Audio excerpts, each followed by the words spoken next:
And ironically, this is another funny thing where like the academics have yet to catch up to what's on the ground being taught. Communication is not one of the key components of a healthy relationship, meaning Really? like you can say that it's a part of it, but most of the advice that we would hear is like communication is everything. The key to a successful relationship is communication. That has actually been proven to be incorrect. That in most cases, if you have a relationship that's not functioning well, talking more about it, it will actually end the relationship.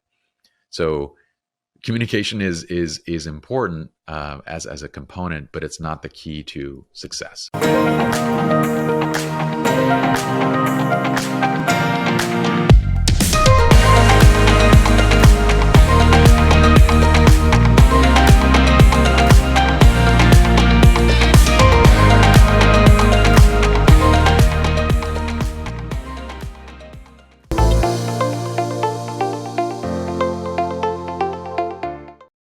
All right. Welcome back to another episode on Passion, Love, Pursuit podcast. Today, I have the honor of sitting down with Pye Jirsa.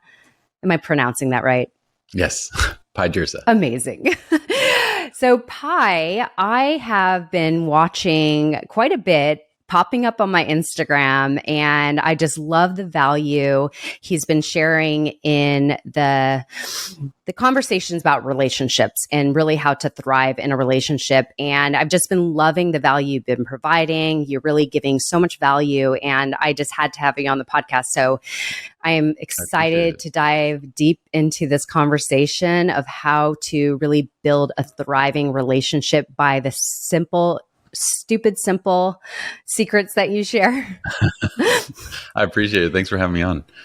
And by the way, I say this because it sounds crazy that I'm saying stupid simple solutions, if you want to say, but this is actually one of his methods that he shares. What is it called again? Stupid simple something? So it's called the Stupid Simple Relationship Method. And I wrote it like 5 years ago, and I was like, anything along this area has to be stupid simple. So we named it that. And then when I gave it to Doctor Glen, my business partner, the legit psychologist component of this, I was like, we need to keep that. It like kind of stays true to like what we always need to be. So it sounds kind of layman, but it's like we need to keep stupid simple relationship method. So it's called the SSRM.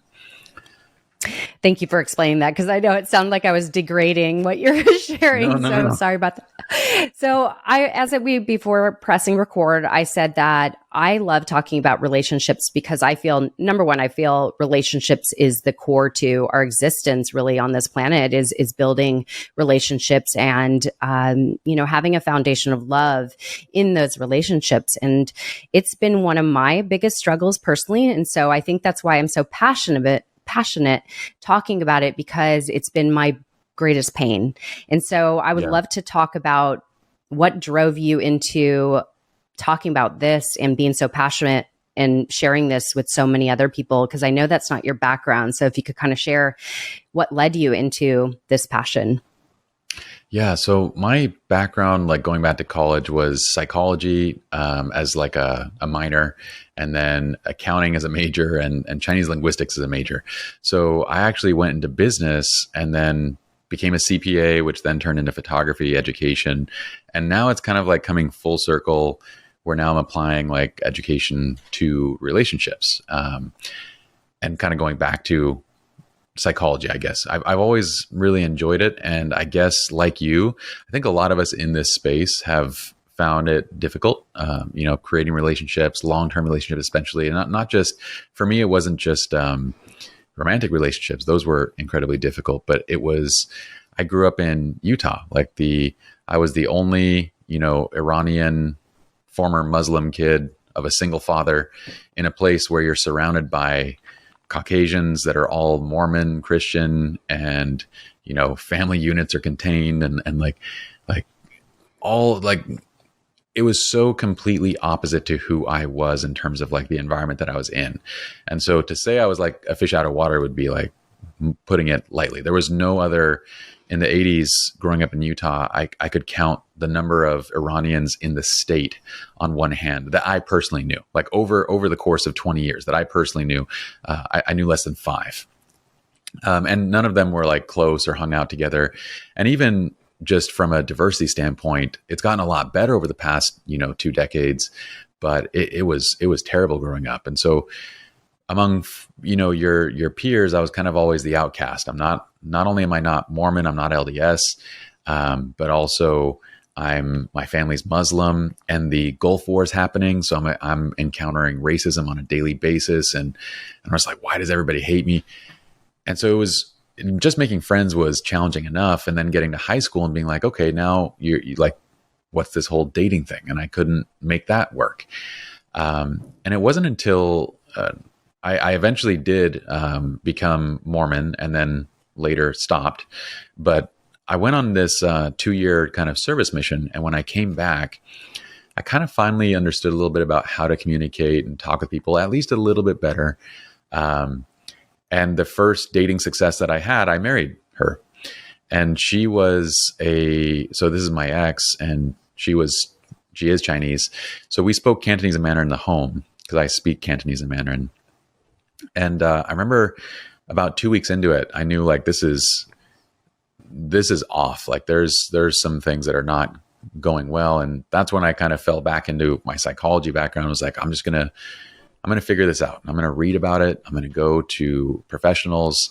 And I did that for 15 years, and eventually came to a place where it was about 6 years ago when I was meeting with like the last counselor that I'd ever meet with. And I started getting frustrated with this process because of everything that I'd read and all the notes that I was compiling and everything. I started getting almost belligerent's not the right word, but you can say like maybe like a little bit defiant. And I would start asking anyone that wanted to give me advice, can you just tell me what a healthy relationship looks like? And I don't care what relationship, just tell me, what does a healthy anything look like? Could be romantic, could be friendship. So I asked this counselor, and he said, I don't know. He was like, I don't know how to answer that question. And I go, okay, can you tell me, like, I've told you everything, like I've told everybody else. How do I fix my marriage? And he goes, I don't know. I don't know what a healthy relationship looks like, and I don't know how to help you in your marriage. And he said, you've read all the books on my shelf. I don't think I know anything that you don't. And I'm not sure. Give me some time to do some research, and I'll reach out to you. And that was the end of that last meeting. I'm like, I just looked at it. I'm like, I don't know what to do now, because you're the professional. You're telling me that you don't know. And so I left. He never called. And that was when I kind of started to realize, like, maybe I need to put together something for myself, as well as for my children, because I had 2 kids at that point. And my greatest fear was that they would just go and repeat this, generational cycle. So that's kind of where it all began. Wow. I mean, first of all, just to touch on the diversity that you felt and really feeling probably like an outcast, like how do I relate to these people? And when you talk about relationships, and even this whole conversation we're going to have today, it's not necessarily just intimate relationships. I believe it falls into all category of relationships, is relating with others and understanding people and being understood. And I'm sure that was a big struggle just in friendships, being you were a different nationality and everything. So that's one thing. And I think that's so interesting that you were going to a professional and they didn't know how to answer that. That's why you go to them. And that's why we seek help, right? That's why we listen to all these things, is because we're trying to get answers and solutions. And so I would love to know what happened from there, because I know your background is wedding photography. So I'd love to know how you merged that into what you teach today as far as your expertise in relationships. So if you kind of go deeper into how that kind of uncovered and unraveled. I kind of I like to gloss over everything and then let you kind of pick and choose which ones to go into. So like absolutely the wedding photography side, about 13 years ago, I became a wedding photographer after leaving accounting. And this was the time where I was still going and seeing professional, counselors and coaches and getting support for my relationship at home, as well as reading everything I could. And it wasn't, knowing what I know now, I would say I was drawn to it because every time you're at a wedding, you're kind of, you're ideally, hopefully surrounded by genuine love and emotions. And it was this high that I would experience each week that I would never be able to see outside of that place. And so I got very drawn to it. I really enjoyed going out there and capturing those memories and being a part of that day. And you almost feel like you're part of the family, even if it's just for that period. And then you have your drive home, which for me, that's like the letdown of each wedding, was like the drive home, realizing like that's not what I had. But then I started to think, well, maybe I could start collecting some data, and just see if I can figure out characteristics of that question of like, what does a healthy relationship look like? So that question was kind of in my mind for over a decade. What does a healthy relationship look like? And so I would just take notes. So after a wedding, and nothing personal, it'd be like body language notes, communication notes, like how do they interact? What are the things that I notice? And what's interesting is that this was very easy to see, is that as a photographer, when I'm holding a camera and just having fun and interacting, people are themselves. But I know how people behave when they go and sit down with a counselor or sit down with, a coach or a therapist. Until that trust is developed, they're presenting a version of themselves that they're comfortable presenting. You know what I mean?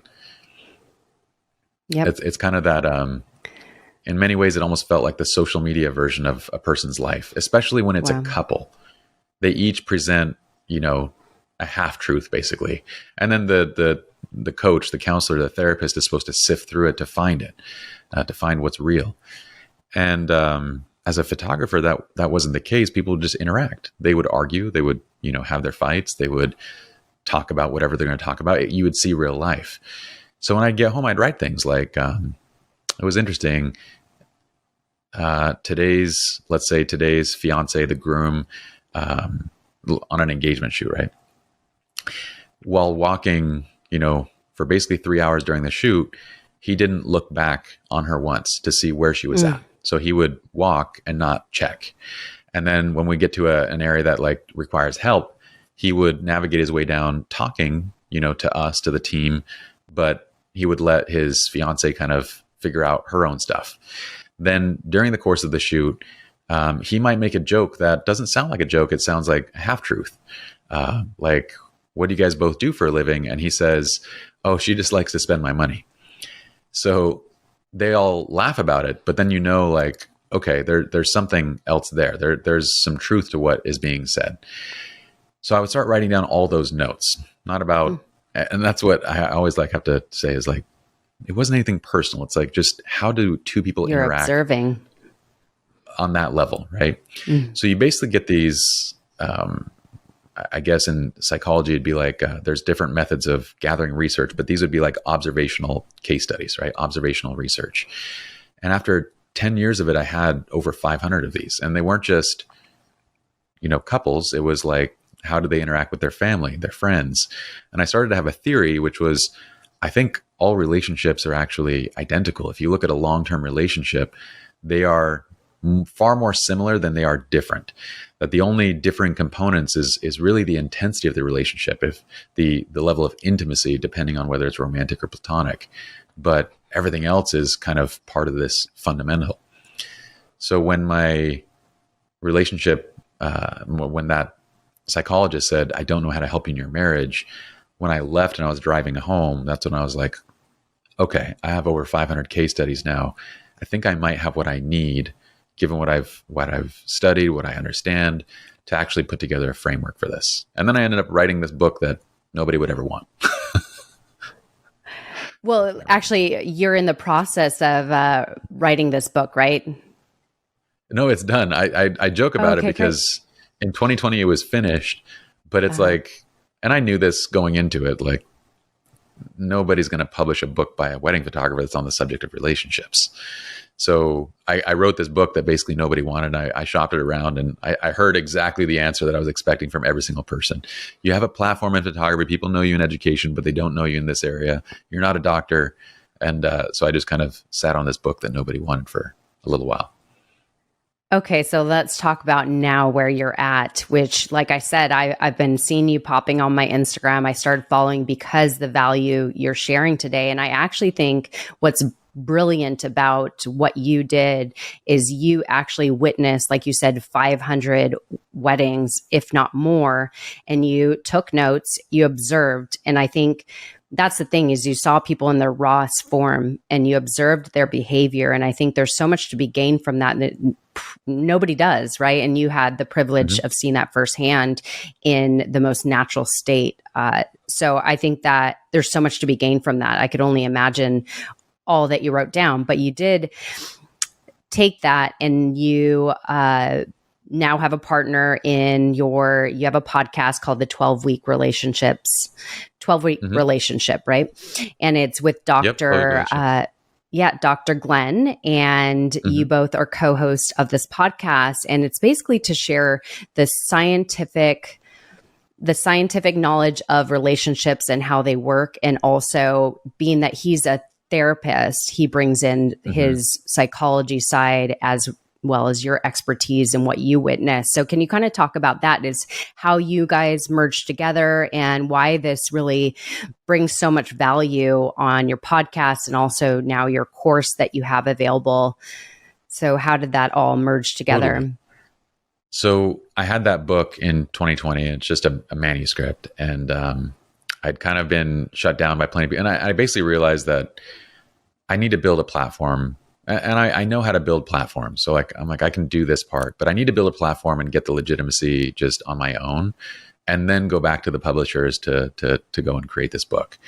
So I had that in my mind that I was going to do that. And I was actually going to do a different project first and then come back to this later. And I ran into Dr. Glen. My business partner actually ran into Dr. Glen, was like, hey, you should meet Pye. And literally he knew Dr. Glen for maybe 2-3 minutes before he sent a group text and said, you guys should get together. And I found out that Dr. Glen was actually my neighbor. So he lived like 3 doors down from me. He comes over to my house. He's like, hey, I live like 3 doors down, by the way. And we sit down and I find out that he's a psychologist. He's a working professor at a local college. And he's been in the field of social work for 20 years. So we have a great time chatting, and he goes, I have these books. And I'm like, oh, funny, I have this book. It's a manuscript. And when he left, we had a great time. And when he left, I go, would you do me a favor? Just read the book and just try to prove it wrong. I go, that's the only thing that I want. Just try to prove it wrong. And he goes, okay, what is it about? And I go, well, the thesis is that all relationships are identical. And he looked at me like I was psycho, like everybody does. And I go, I know what you're thinking. I get it. Just read it. Prove me wrong. And he called me 3 days later. He's like, I've read this front to back. It's all scientifically accurate, and you've already cited all your sources. I can't prove any of it wrong. I'd like to actually create a business partnership with you. And that's when my red flags pop. I'm like, hold on, dude. I need to know you like way better before this is like marriage to me. So I said, why don't you call me in a couple of weeks if you're still excited about it? Because I kind of feel like anybody that knows you, that reads something of yours, they're just going to say it's good because they like you. So I kind of put that in this bucket of, he's just a friend that wants to be supportive. It's not what he says it is. So he calls me in 2 weeks, like on the dot. And he's like, I've read it 3 more times since then. And let's create a partnership. And I go, let's slow down. Look, let's meet together and talk about it. So we meet. He asked me how this came about, and I told him about the case studies and all this. And I'm combining research from, all the different books that I'd read, the different counselors and professional background that I've gone through. And I said, why don't you just use it in your practice? So he had a practice. I said, why don't you use it however you want? Like if you want to make money with it, you want to, do whatever you want with the inside the book is the SSRM, that stupid, simple relationship method. It's basically goes into 3 overriding components of a relationship, and it breaks those down into 10 pieces that like someone could actually understand. And I said, why don't you use it all however you'd like, and take it like into clinical trials, do anything you want with it. It's yours. And he goes, you don't want anything for it? I'm like, no, I'm going to use your name on my book. I'm going to say that it's backed by you. I'm going to use whatever study. And I'm like, I'm not going to give you a dime of the book sales. So that's what I'm going to get out of it. But you can build whatever business around this that you want. And he did. And he came back from doing clinical trials. He's like, everybody's raving about this program. And I've actually got doctors and therapists that want to certify in this program. And I go, certify in what program? Like it's a framework. It's not a method of, therapy. Those are two different things. I go, it doesn't even have a name right now. And he goes, yeah, we'll figure that out. But I have doctors that want to pay for this. They're willing to pay $8,000 just to certify. I'm like, how did you come up with that number? And I go, why don't you get one of them to actually pay? Because usually people say that they'll buy something, but they're not serious about it. And the next week he actually brought half of a deposit. So he brought $4,000 and he's like, let's create this. And that's when I went to my business partner. I was like, okay, I think we have something legit. Let's actually push forward. But this was like kind of like a 6-month testing process where I just wanted to see what it was like working with Dr. Glen. How do we resolve conflict? All the conversations that we would have, like areas that you'd expect to have a little bit of conflict in terms of like argument and that kind of stuff. We both handle conflict in almost identical ways. So I would say, okay, let's talk ownership. He's like, what do you think is fair? And I said, this is what's going to be. Is that a problem for you? He's like, no, that's what I think is fair too. And we should do this. And then each time we kind of butt heads on like the process, we just talk through it. I'm like, okay, we handle conflict really well. So that 6-month period was like our proving ground for me to get comfortable creating the partnership. What's interesting about it, because I believe psychologists generally work on the past. And it seems like what you do is very much of the present and future of changing relationships. So the synergy between both, I feel is perfect. I mean, because I do believe we need to address the past, like what has been blocking us all this way to creating healthy relationships. And then we need to know, okay, where are we right now? And then what can we do to change our future in our relationships? So it seems like a perfect combination, which is amazing. And I want to get into your framework, and I'm sure a lot of the questions I ask will probably pertain to the framework. But as people have heard, I don't know the number now. Let's say it's 50% of marriages end in divorce, which is absolutely devastating and sad. And I'm sure your mission partly is to change that number. Like, how could we actually build a thriving marriage and lasting long relationship if you don't choose to get married? So one of the questions I am curious is, how do we prepare ourselves to enter a healthy, thriving, loving union before getting married? Yeah. So what I would say first is like the statistics on these are very unreliable. The 50% is a good place to start, right? But depending on where you are geographically, socioeconomically, those numbers can they extend. Like in some places in Europe, the divorce rate's like 80%. Like 80% of people that get married are going to be divorced within like 10 years, right? And in other places, it can be lower. But the tough part is like, we know how many people get married and get divorced. And again, that depends over what length of time that you're looking at, 10, 20, 30 years. But then the real question that I had was, well, of the people that stay together, how many are actually happy? Because you could stay married for a whole number of reasons. For the kids, because of religious beliefs, because you believe that people shouldn't get divorced, period, because you believe that there's not someone better out there for you. It could be a number of reasons that keep you in it and keep you unhappily married. And that's what was particularly like disturbing to me, because if like going into the numbers, there's a 50% chance that, like, let's just say that that's our number, right? 50% chance that two people are going to end up divorced. But we know from experience, you can look anecdotally, you can look at your own life, the friends around you. How many people do you know that actually grew up in a happy, united home? Would you, like, off the top of your head, what would you come up with? Yeah, it's probably a pretty low amount, I would say, is from, I mean, I think a lot of people have witnessed their parents fighting, yelling, being in different bedrooms or whatever. I'm sure there's been a big percentage that have witnessed that. And I think that's why we grow up not knowing what possibly a healthy relationship is, right? Totally. And so when you look at it from that side, I knew, I would say 1 out of every 10 friends that I had made was had grown up in a home where mom and dad are actually, they fight, they argue, but it's a happy, healthy relationship. The rest are either divorced, getting separated, or they're together but unhappy, and it's a very toxic dynamic.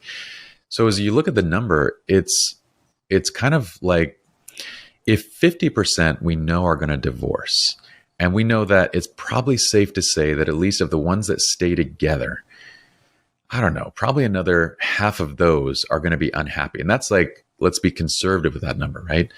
That means that you would have a 70 to 80% likelihood to grow up in a home where either your parents are divorced or unhappy.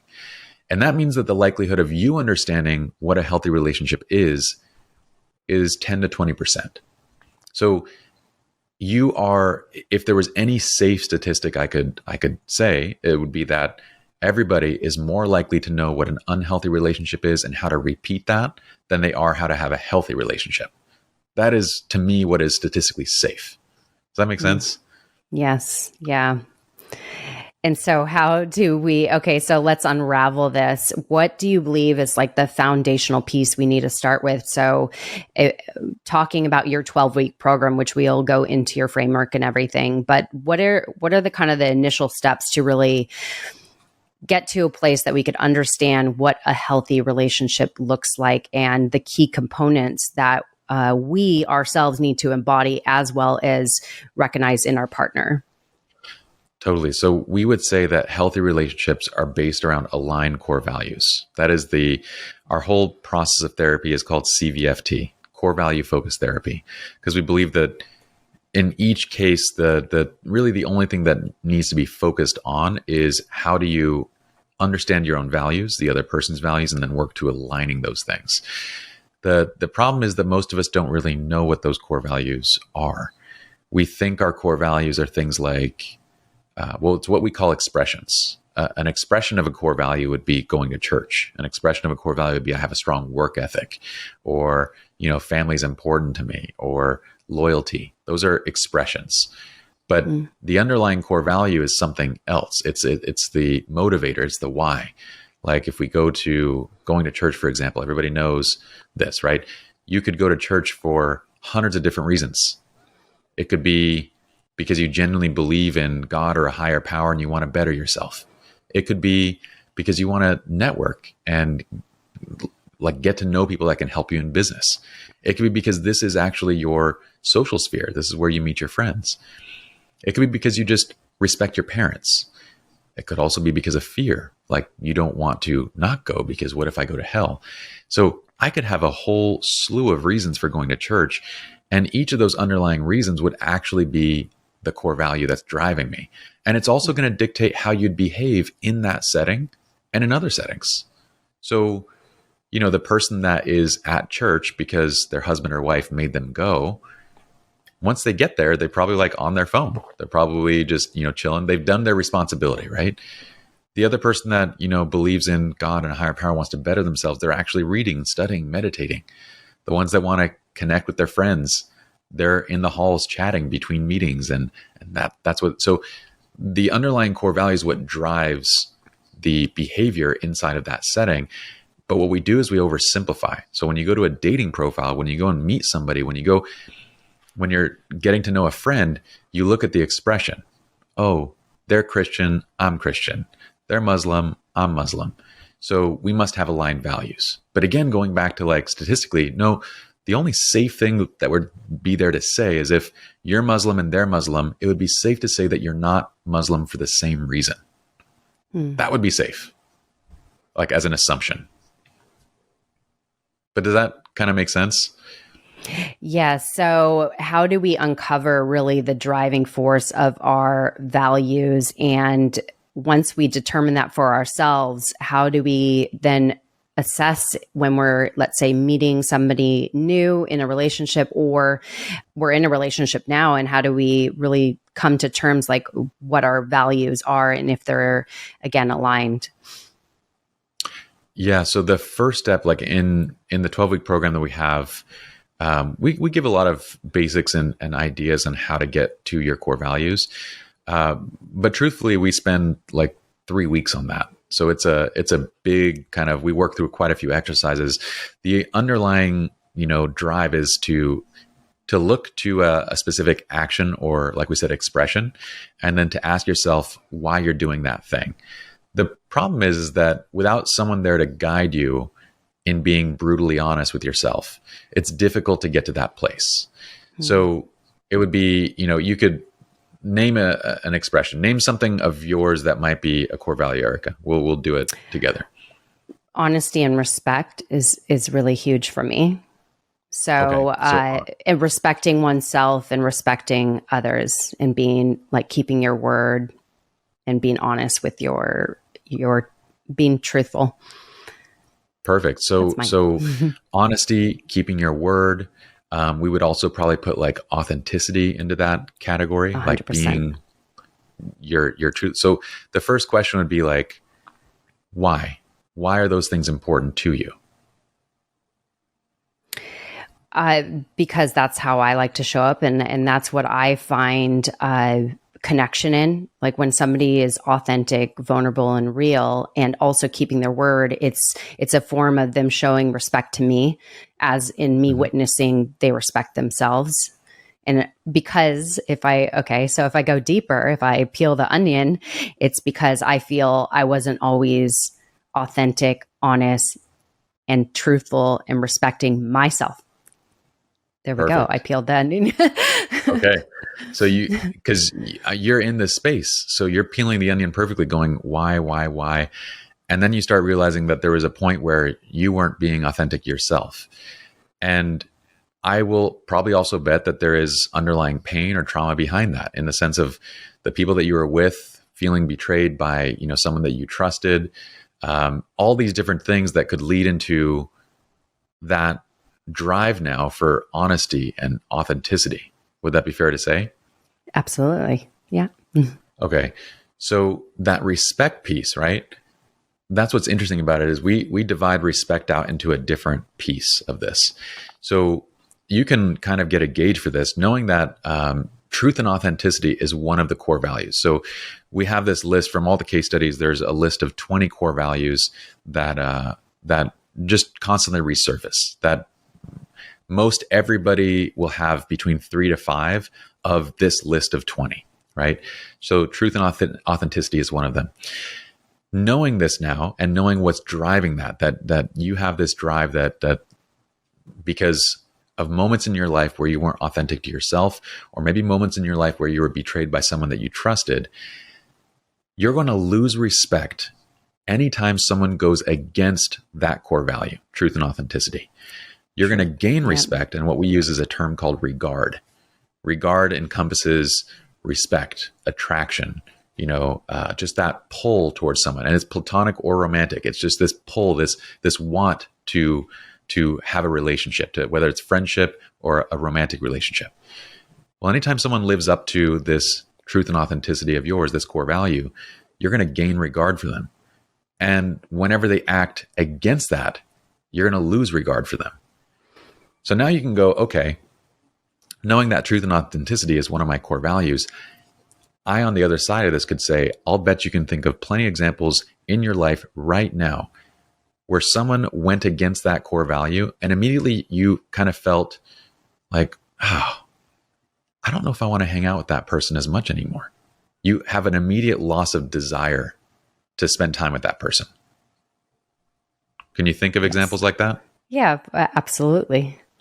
Absolutely. So you don't have to spell them out, but that would be the understanding that core value. And then from knowing that side, when you go to date, you go, look, this is one of my top line core values, truth and authenticity. So you can start to recognize it in the way someone simply puts together a profile. Because, well, you know what a fake social media profile looks like, where they only show the good stuff. They only talk about this, and I like walks on the beach, and I like this. So you can actually start to look for it, not only in a profile, but in your first date. If you ask them a question and they dodge it, if you ask them a question about something and they kind of just, they give you the light and fluffy version, you're like, no, I really want to know. And they're not willing to go there. Then, okay, they don't value truth and authenticity the same way that I do. Does that make sense? Absolutely. So in that being the case, obviously early on, they could make the decision, is this really in alignment with what I desire, like with what I truly value? They could kind of make that assessment and then go from there. So Yeah. So talking, go ahead. Sorry. go for it. No, go ahead. So you're spot on. So like, basically we would want to know those driving core values on your side. And if we haven't created a relationship, whether it's friendship or romance, what we want to do is look for people that have a similar set of values on the other side and learn how to pick that up, you know. Then I think what you're going to get to next is, what if you're already in a relationship? Was that exactly what you're going to? Yeah, I was going to ask exactly, is like this compromise, because I know, you know, it's good to compromise certain things and there's a healthy way to compromise. But what could you say about that as far as compromising in a relationship, especially if you're already in one and maybe this was never talked about previously?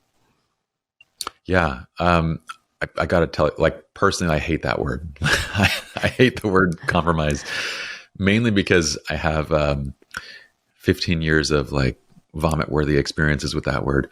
But I don't like, and by the way, Dr. Glen is the one that would like keep things, we kind of joke around on the podcast that one of us is always going to keep it real while the other one, you know, waxes academic or whatever. Oftentimes it's actually Dr. Glen keeping it real, but in some cases it's me. So I don't like compromise because, to me, in every instance that I hear of the term compromise, it's one person giving up something to go and live in the other person's world and then expecting that that's done in return.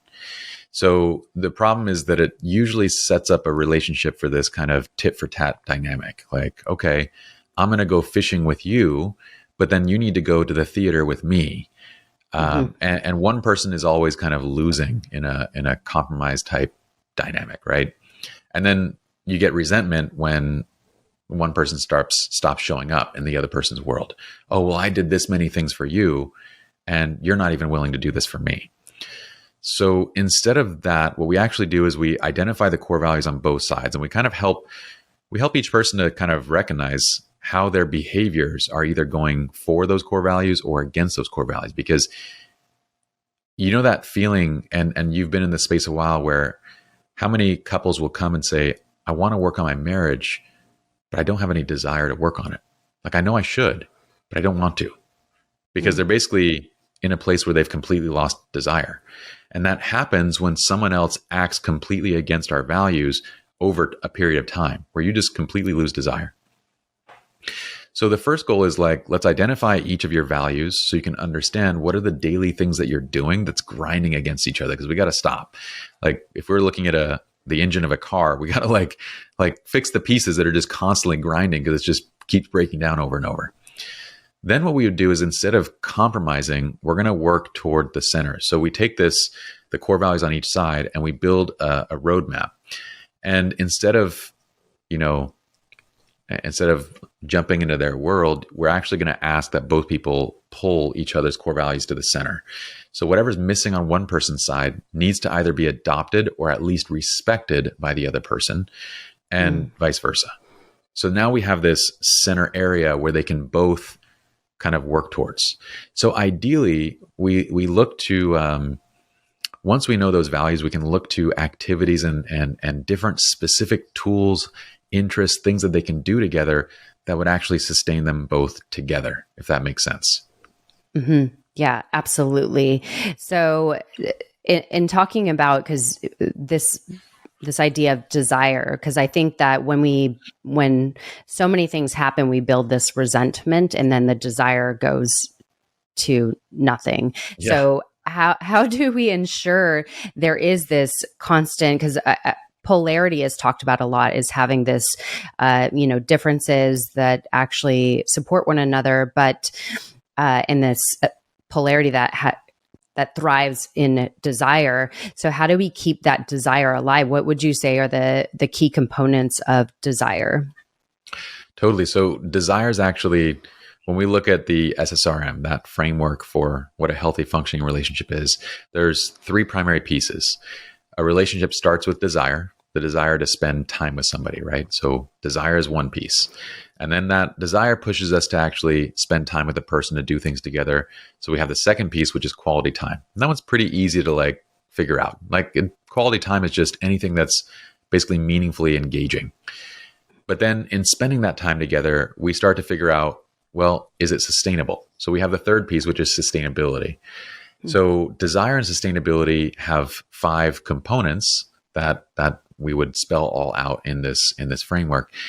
But what you discover is, like, if a relationship is unsustainable, then basically you can think of sustainability as the energy it takes to maintain something. If it draws more energy than the desire or benefit that it's creating, then we lose desire, right? So sustainability is either going to feed desire or it's going to take from it. And in a long-term relationship, you can think of this as like a closed loop. So if something's unsustainable, eventually the energy drain just whittles away the desire until there's no more desire to spend time together. And you start subtracting elements from it. So on sustainability, what we have on the very top is core values, and hence core value focused therapy, because everything that we do in the therapeutic process is to actually focus in on all the elements of sustainability. So what are the pieces there? If we fix what's there, then we also fix desire as a byproduct of it. But what's there inside of sustainability, we call them the 5 C's. So we have core values, we have conflict resolution, and this isn't in specific order. We have change and growth, we have common interests, and I feel like I always like get them. Communication? No, counterbalanced effort. And ironically, this is another funny thing where like the academics have yet to catch up to what's on the ground being taught. Communication is not one of the key components of a healthy relationship, meaning like you can say that it's a part of it, but most of the advice that we would hear is like communication is everything. The key to a successful relationship is communication. That has actually been proven to be incorrect. That in most cases, if you have a relationship that's not functioning well, talking more about it, it will actually end the relationship. So communication is important as a component, but it's not the key to success, if that makes sense. But that's not just me saying that. There's actually a book written by, I forgot the people that did the study, but it's called How to Fix Your Marriage Without Talking About It. Have you seen that book? No, but I'm intrigued. Actually, what you're talking about right now is interesting to me because I always, and it's really funny because I'm thinking about my past. So I always thought communication was key. Like communication is everything in a relationship. Be vulnerable and honest. And it's funny because if I were to look back at my past, the thing I would always do is talk. I talk a lot, and I would always be so vulnerable and share my feelings because that's just I'm very in touch with my emotions, and I feel comfortable in my vulnerability. But yet. Sure. To be honest, that has never, ever served me. So it's very interesting hearing this from you. So I'd love if you could kind of go deeper into that. Is why do you think communication actually could end a relationship, and what would be another solution for that? So I think you're going into that now, but it's kind of interesting that you say that. Yeah. So I want to quickly touch on that desire piece. There's a piece of sustainability called change and growth. What most people don't realize is that change and growth is actually a key part of keeping a relationship healthy. And it's actually what feeds under desire. There's a piece called risk. We call it risk. And that's the passion, the excitement in any relationship, right? Change and growth is the piece that feeds risk. And usually when we think of desire in the terms of like a Cosmopolitan magazine, what we're talking about is risk. We're talking about excitement. We're talking about passion. We're talking about those words of like that initial rush of a relationship. When people say that they've lost desire, that it's not exciting anymore, it's usually because they've done the opposite of change and grow. They've fallen into routines and patterns of predictability. And we often do that because it's comfortable in the sense of like we're instinctually programmed to look for safety and security. And so, you know, when you're dating somebody for the first few months, it's exciting. It's, passionate, it's adventurous. It's also terrifying. You don't know where it's going to go. Is that not right? Yeah, absolutely. it could flame out. It could, one person could walk away. It could be anything. But what happens is we stay in that relationship. We start to need the sense of security.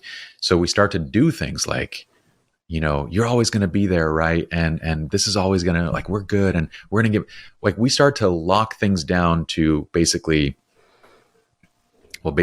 feed that need to be secure. And in doing so, we start removing the pieces that actually made it exciting. You start removing the risk. So if you think of any endeavor in life, the only reason that it's exciting is because there's some sort of risk. And we define risk as an unknown consequence, something unwanted, right? It's exciting to graduate from Harvard because 99% of people don't, because they apply and they fail. It's exciting to race a car because there's a potential for a car crash on a track, not like on the street. Right. But you can look at anything adventurous in life and go, well, that's only worthwhile and exciting because there's an element of something unwanted, the risk. Well, if you need complete safety and security in your marriage, if you can't face up to, this other person could walk away anytime. If I have to be constantly reassured and I have to have patterns, we got to do date night on this time and we got to do this. And if we don't do all these things, then, well, what you've done is you've robbed the relationship of the very risk that it needed to be exciting. You've tried to guarantee everything and make sure that everything is going to go the way that you want. And when that happens, it's just filled with routine, basically. So that's usually the piece that we would see that would take the excitement out of a relationship. And this applies to friendships too, right? Like, we need not the passion side, but we want our friendships to remain exciting. So we start to look at those elements, and the SSRM provides this roadmap for, like, well, this is how I feel. And I can go, oh, that's what's missing, and then apply it and then see that result basically come to fruition, if that makes sense. Yeah. Now, you had a second question. What was the second piece of that? I forgot the second piece that you asked. Communication. Yeah. Yes. Okay. Sorry, if I'm talking too much, Erica, let me know. No, you're no. This is for you to talk. Yeah, please. Yeah, communication. No. So if what do you recommend as far as communication? Like, if there is conflict or there is something that you feel you need to speak about with your partner, whether it be the male or the female speaking about it, something of concern, how do you feel that should be best addressed to keep the health of the relationship without over communicating? So in terms of conflict, from the most important thing when it comes to conflict, and I think it was the founder of eHarmony actually came up with this piece, this little study where he said, it's less important to be good at resolving conflict in a relationship and more important to approach conflict in a similar manner. Meaning like, and it's funny because you can go clinically and say, just because two people are fighting and screaming at each other doesn't necessarily mean that their marriage is failing or that their relationship is doomed. If they both naturally just yell, like when they get upset, they both naturally approach it this way. Okay, it's not necessarily going to be the piece that ends the relationship. Now we could look at it and say there's probably much better ways of doing this, right? But I can think of personal examples on this where, like, I have friends from New York who they're a couple, and when they go at each other, they just go at it. Like just like two New Yorkers on the street, saying everything that you'd imagine that they would say to each other. And you'd look at them and go, oh my gosh, they're doomed. They're the happiest they could possibly be. But the only reason it's that way is because both of them approach conflict the same way. You can imagine that if one person's yelling and saying you're an a-hole and you're this and you're that, and the other person is just quiet, and that's not how they approach conflict at all. They want to talk through it. Then you create a massive energy drain on the relationship through that. So what's most important in conflict, and thinking about it like objectively, all of us suck at communication and all of us also suck at conflict resolution. I mean, the only people that are objectively good at this would be like professional litigators. We would have, professional negotiators, contract resolute. Like, those are the people that would actually be good at communicating, at problem solving, at conflict resolution. The rest of us, we're just varying degrees of craptastic, if that makes sense. Like, none of us have studied this professionally. None of us know. Of So course. it would be difficult to say like the key to relationship success would be being good at communication, because objectively, we're all just this varying degree of not so good. So what's the ideal way of communicating? Well, finding someone that communicates in a similar way as you. The only issue though there, Erica, is like, let's say that you are attracted to, this is where we go wrong in our expectations. Let's say that you're attracted to manly men, and I'm making some assumptions here. The first being that you're attracted to men, but we'll say that you're attracted to manly men. It's not a characteristic of a manly guy to want to talk. Mm-hmm. So what happens is that you're attracted to someone that exudes this, and in fact, you might even be very turned off by an emotional guy, like the one that just wants to talk about his feelings all the time. That's not the person that you want to be with, right? So you're attracted by this, but then you expect them to communicate the same way that you do. Does that make sense? Yeah, But absolutely. they can't, because what you are seeking in the first place doesn't exist there. Like, so that's where we start forcing this partner to be something that they're not. We start expecting them to do something that they can't. And then we sum it up to, oh, well, opposites must attract. And that's not really the case. It's just that you're attracted to a certain type of person, and that person may not typically communicate the way that you do. And so in being that case, how do you, I hate to throw out the word compromise again, but how then do you come to a healthy ground to communicate efficiently? So usually what we would say is that there needs to be a mutual respect and understanding about the way that both of you operate. So like, Makes sense. he needs to come to the table and say, like, if we're already in a relationship, he needs to come to the table and say that the way that what you're seeking is actually engagement and connection. You're seeking quality time, basically. But your method of quality time is deep conversations. His approach to quality time is hiking, being outdoors, like doing like that kind of stuff, right?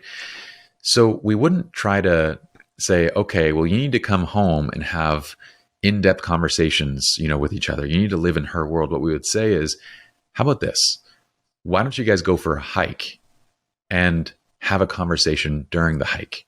So that way you're actually both doing something that you each want to do that feeds into each of your values, and you're able to like engage and create quality time with each other. So by understanding what both those people value, we can actually start going, these are the activities, these are the things that you can do together that would sustain both of you in the relationship, where it's not just one person compromising for the other. Does that make sense? But if you're dating, yeah, you'd kind of look at, well, what do I truly value? Because attraction is a weird thing. The early phases of attraction is, you could say, a lot of times based on childhood experiences. It could be based around trauma. It could be based around a lot. It's more animalistic and instinctual from the early periods, right? But then as soon as you step beyond 6 to 12 months, your idea of attraction changes. It becomes more so based around, do you have similar values? Are you in alignment? Are you able to communicate? Like, that's why you can feel more attracted to somebody as you get to know them more, if that makes sense. And it can go the other way too. Absolutely. What would you say is the greatest tool for a healthy relationship? What is there several things you would mention from everything that you share? The greatest tool, I mean, I would probably start with knowing your own core values. Most of us don't. We don't even have a good idea of the things that we would want and expect. I think the greatest tool is simply knowing what you value and the other person knowing theirs. Because if you can communicate those two things, you can get to a level of understanding of each other that goes significantly beyond where most people are at. So I would probably start there. So true. And that goes into talking about really knowing yourself. And Yes. and what I talk about a lot is like, who are you? Who are you embodying? Who are you showing up in the world? Because ultimately, before you get in a relationship, you need to know yourself. Like, you have to have a healthy, good relationship with yourself and really have a foundation of self-worth, self-respect, self-love. And so how do you recommend people really start to build that relationship with themselves before entering a healthy relationship? Besides the core values, what's your advice on, the relationship we have with ourselves in that regard? Well, as far as getting, I would say join our program, because that's what we do. But there's only limited seats, and I would say read the book, but it's not out yet. So it's a little bit tricky to like. I wish there was a resource on this. I literally wrote this resource because I couldn't find exactly what you were asking right now. How do you start this process? There are several good places to start, good books. One of the things, though, like as a general kind of guide, is, are you comfortable with just being by yourself? And I don't mean like being by yourself with the TV on and with, music going and always consuming content. And like, are you just comfortable in your own head, like when it's quiet? That's a really good gauge of where you're at, personally. If you find that you constantly need distractions, if you constantly need music, you constantly need an audiobook or television to watch, or you got to have multiple sources of stimulation, then it's very likely that what you're actually doing is preventing yourself from doing any thought or personal work that would be difficult. And in that case, I would say a good place to start would be a psychotherapist. Individually, psychotherapy is a very effective tool, or coaching or psychotherapy. Individually, those are very effective. We tend to talk about, as from a couple standpoint, from a relationship psychology standpoint, that's where counseling in these fields have yet to catch up. Like, there's a lot of, it doesn't often work from that relationship standpoint. But individually, a psychotherapist would be a great tool to start saying, okay, these are some things that you can start reading. These are things you can start doing to get comfort in that space. Because the goal is that whether you're creating friendships, maintaining family relationships, or dating, or in a marriage, the goal is that you get to know yourself and you get comfortable yourself to a space where you're not driven by immediate needs, if that makes sense. Like, you're happy, you're healthy, and you're not looking for anyone else to provide those things for you. You're simply looking to create relationships that kind of add to your overall experience. If you're creating from that space, you're going to generally do pretty well. If you're creating from the space of, man, I'm lonely, and so I'm going to go look for friends because I'm lonely, you're probably going to choose the wrong friends. They're going to make you not feel lonely, but they're not necessarily going to be good for you. Right. Absolutely. I think that is so important. You have to like yourself when you're by yourself. And if you don't, you got to know why and kind of uncover that. Absolutely. That's so key. So let's talk about your 12-week program, because I know right now you're in the midst of it, but you are opening enrollment coming in later September. So I would love to know a little bit. Can you give a little walkthrough of what somebody could expect from this? And of course, I will plug everything in the show notes so they can find out more about enrolling and seeing what else you have to offer and when your book releases. Appreciate it. So we plan to release the book in 2023. The online program is called Crystal Clarity. So what we promise, it's designed for basically individuals that want to get a better understanding of, well, that one question: what does a healthy relationship look like? What am I in terms of my values, in terms of who I am, and what do I expect of others, and how do I keep, healthy relationships functioning? So we spend 12 weeks going through each of these pieces. We talk through core values, we go through attachment theory, we go through trauma and kind of, beginning the process of resolving some trauma is so deep that you can't handle in like a, group setting. So, in a 12-week program. But we kind of begin this process where at the end of it, the people that are coming out of it, they have clarity. The goal isn't to save every marriage, because not every marriage should be saved. And what's interesting is that everybody that comes into the program, they're all in different spaces. Like some people come into it, they're single, they're dating, they want to know, how do I know I'm dating the right people? Or how do I know I'm in love and not in lust? Some people are married and they want to save their marriage. Some people are married, but they want to consciously uncouple.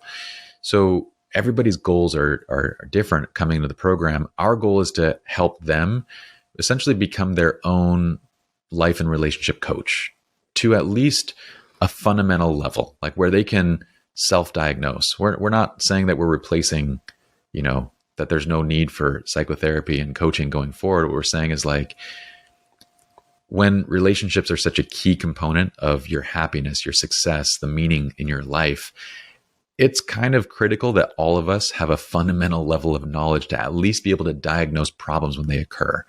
Most of us don't even have that. And so the goal is to get people to the place where they can be their own coach, where for 90% of problems, they can say, this is what is going to be right for me. This is what I'm going to do. I know how to create boundaries. I know how to do this right. And they can move forward. And when they don't, they know enough about it where they can go to their coach or therapist and say, I'm having a specific issue on this specific boundary with this person. Can you help me out? Or, regard is suffering in this relationship and I'm trying to understand why. And they can actually have a vocabulary to be able to bring those things up. I love that. Basically, it sounds like it will give you clarity. And I believe clarity is power, because I think so many of us are, like you mentioned early on, a lot of people don't even know their core values. And that really is a driving force in everything, even in business, to be honest. So I think clarity is power. And it seems like your 12-week course exactly gives that, which I think then people, as you mentioned, could at least go forward in their relationships or how they relate with others with more certainty, if you want to say certainty in their own decisions, and being in alignment with what they truly need and desire, and not needing to compromise or, conform to somebody else's reality, if you want to say. So I think that's beautiful. Sure. I'm so excited. So I will plug that in the show notes, of course. And of course, I can't wait for your book, which I'm sure I'm excited for that, because I think it's always great to have like a book, something you'd always reference, as in your course. I don't know if it's evergreen, but to be able to go back to resources, because, it's so, like, I feel like I've learned everything about relationships too, but it's so easy to get back to our same patterning. So it's good to reference something again to just remind us, okay, be more centered on really what works, opposed to our own conditionings. So I am excited for all that. So where can people best find you as well? Well, our handle is at 12-week relationships. So we're on TikTok, on Instagram. Those are where you'll find like our shorts. Our full-length podcast episodes is same thing, at 12-week relationships on YouTube, or you can find us on like iTunes, anywhere you listen to podcasts, Spotify, all that. And where can we find you, Pye? I'm at Pye Jirsa. That's my personal account. So you'll get just a smattering of different things that I do. But yeah, you can find me there. Perfect. Thank you. Okay. So just in closer, I always ask my guests an important question. And that is, if you were to share a piece of wisdom, which would be a life lesson you've learned along your journey that you feel just anybody needs to hear right now, this could be in any regard, but just a piece of wisdom, life lesson. A piece of wisdom. That's a tough one. How do you come up with this, Erica? When someone asks you that, what do you think of first? Because there's a million things going on in your head, I'm sure. Yeah, you know what? I always think to where I've had my biggest realizations, like I guess you could say where the biggest pain is and where you've learned a lesson from that pain. And so, it really could apply to so much. I mean, I recently learned a lesson in my dog's passing, and that taught me a new lesson. So, but if I were to share my piece of wisdom, this is what I always resort back to, is in relationships. I always seeked love outside of myself. And so what I came to realize when I really, really did the work is realizing all I need is within me. I just need to find that love I have for myself, the worth, the respect, and to really cultivate that internally. And once I cultivate that internally, it will then be reflected externally. And so 1000%. I just came to the realization, like, all I need is in me. I have to stop seeking everything outside of myself, because I could fill my own cup. And once my cup runneth over, then I could give more to others. I could receive more willingly, because I already know I'm worth what I am receiving. So that is my piece of wisdom, or one of them at least. So it could be anything, whatever's on your heart. I would say then that I love what you said, because you're absolutely right that, and I think on a very, I understand why we use terms like polarity and magnetism, those kind of things. I think for a lot of people that helps to explain things. I also think for what you're describing right now is that a healthy person is able to consciously or subconsciously recognize another healthy person. And if I, as a healthy person, see you lacking self-worth, lacking those things that you were talking about, not demonstrating self-love, then, well, if I'm a healthy and good person, then I don't know that that's going to attract me on either a level of friendship or anything else, right? Because you have to be we have to be on the same wavelength. We have to be on the same level to be able to communicate. But what you might attract is someone that is narcissistic, someone that is willing to take advantage because you're in that vulnerable state. I love what you said, and I would say that should come first over everything. So if I were to add a second thing, then it would be to remember that, like, especially, I do feel like a large portion of our audiences are generally going to be more empathetic. They're going to be more, because they're aware and they're trying to work on things. And they're going to also have the tendency to often think the best of people and want to be there for people always. And the thought here is that you're never in a good place if you're investing in others more than they're investing back in you. And that's usually going to be like one of the biggest disappointments you'll ever receive.